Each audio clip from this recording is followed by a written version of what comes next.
Assalamualaikum warahmatullahi wabarakatuh. Perkenalkan, nama saya Sisi Martalia, NIM 203200262. Baiklah, di video kali ini saya akan menjelaskan materi tentang bedah sertifikasi ISO 21001-2018,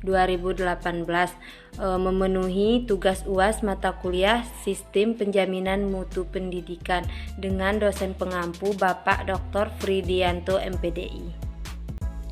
Baik, materi yang pertama, pengertian ISO 21001-2018. ISO merupakan singkatan dari International Standardization Organization. Organisasi ini merupakan organisasi yang membahas mengenai sistem manajemen mutu bagi suatu organisasi dan perusahaan, atau merupakan organisasi internasional yang berwenang dalam menciptakan ketentuan atau standar untuk diberlakukan di seluruh dunia. ISO merupakan lembaga nirlaba internasional yang pada awalnya dibentuk untuk membuat dan memperkenalkan standarisasi internasional untuk apa saja. Standar yang sudah diperkenalkan antara lain standar jenis film fotografi, ukuran kartu telepon, untuk ATM bank, ukuran dan ketebalan kertas, dan lainnya. Untuk kegiatan pokok ISO adalah menghasilkan kesepakatan internasional yang kemudian dipublikasikan sebagai standar internasional. Dalam menetapkan satu standar tersebut, mereka mengundang wakil anggotanya dari 130 negara untuk duduk dalam komite teknis, subkomite, dan kelompok kerja. Peserta ISO termasuk satu badan standar nasional dari setiap negara dan perusahaan-perusahaan besar. Untuk materi selanjutnya, tujuan ISO 21001-2018. ISO 21001-2018 memiliki tujuan utama adalah untuk mengevaluasi apakah lembaga pendidikan telah memenuhi kebutuhan peserta didik dan penerima manfaat layanan pendidikan lainnya melalui pemenuhan klausul standar. ISO 21001-2018, lembaga pendidikan akan dapat menyediakan produk dan layanan pendidikan yang dapat memenuhi persyaratan yang diharapkan dari pihak-pihak yang berkepentingan. Adapun tujuan lain dari ISO 21001-2018 adalah untuk mendorong institusi pendidikan untuk menjadi lebih baik dan bertanggung jawab terhadap seluruh proses penyediaan layanan pendidikan yang dimiliki. Untuk manfaat ISO 21001-2018 ada 5. Yang pertama, menyelaraskan kegiatan lembaga dengan kebijakan, visi dan misi lembaga. Yang kedua, meningkatkan tanggung jawab sosial dengan menyediakan pendidikan berkualitas yang inklusif dan adil untuk semua peserta didik. Ketiga, segala proses dan alat evaluasi yang tepat untuk meningkatkan efektivitas dan efisiensi.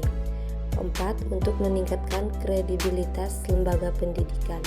Dan yang terakhir, peningkatan berkelanjutan melalui pemantau terus-menerus untuk meningkatkan proses pembelajaran.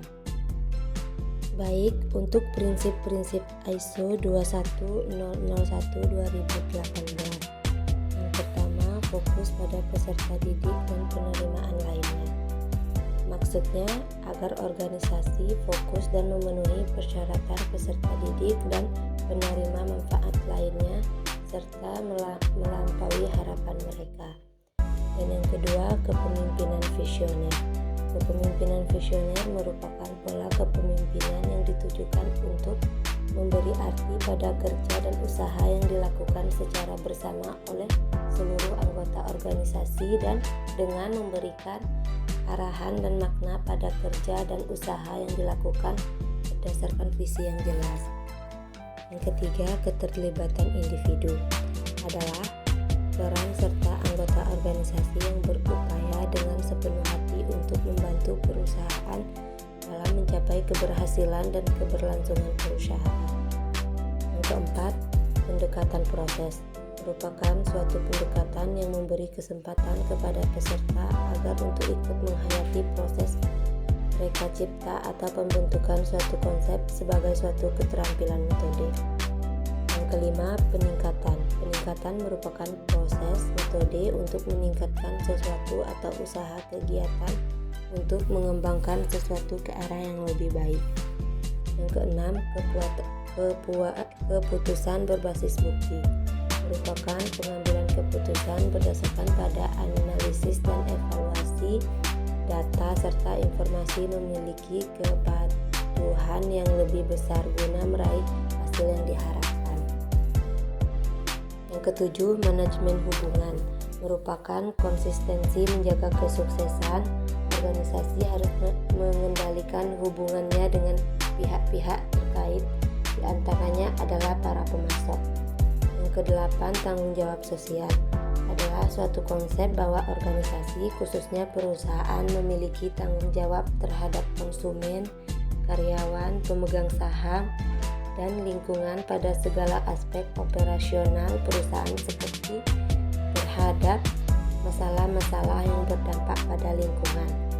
Kesembilan, aksesibilitas dan kesetaraan adalah persamaan kedudukan, persamaan tingkatan, tidak ada yang lebih tinggi atau lebih rendah, melainkan sederajat.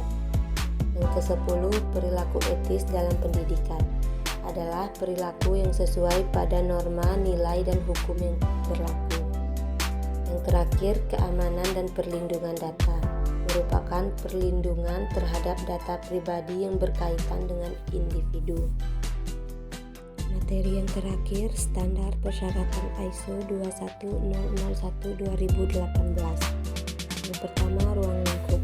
Pada klausal ini menerangkan tentang persyaratan sistem manajemen organisasi pendidikan, bukan persyaratan bagi organisasi, produk atau jasa, yang tujuannya untuk meningkatkan kepuasan bagi peserta didik, penerima manfaat lainnya seperti wali murid dan pegawai yang bekerja di lembaga pendidikan tersebut. Yang kedua, acuan normatif. Tidak ada acuan untuk istilah dan definisi yang digunakan pada ISO 21001-2018.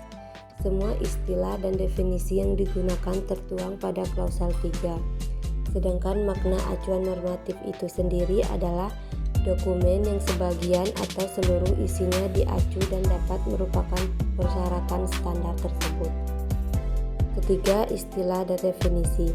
Berikut beberapa istilah dan definisi yang ada pada ISO 21001-2018. Pihak berkepentingan atau pemangku kepentingan, yaitu orang, lembaga yang mempengaruhi, dipengaruhi, atau menganggap dirinya. Yang keempat, konteks organisasi. Klausal 4 ISO 21001-2018 bertujuan agar organisasi dapat menentukan isu-isu atau masalah internal dan eksternal yang dapat berpengaruh baik itu positif maupun negatif terhadap organisasi dalam mencapai tujuannya. Yang kelima, kepemimpinan. Pemimpin atau manajemen puncak harus memperlihatkan kepemimpinan dan berkomitmen terhadap penerapan sistem manajemen organisasi pendidikan. 6. Perencanaan bertujuan untuk memastikan bahwa ketika organisasi merencanakan proses SMOP, organisasi telah memperhitungkan risiko dan peluang serta menyusun kegiatan untuk mengatasinya, sehingga dapat menghindari ketidaksesuaian atau kegagalan.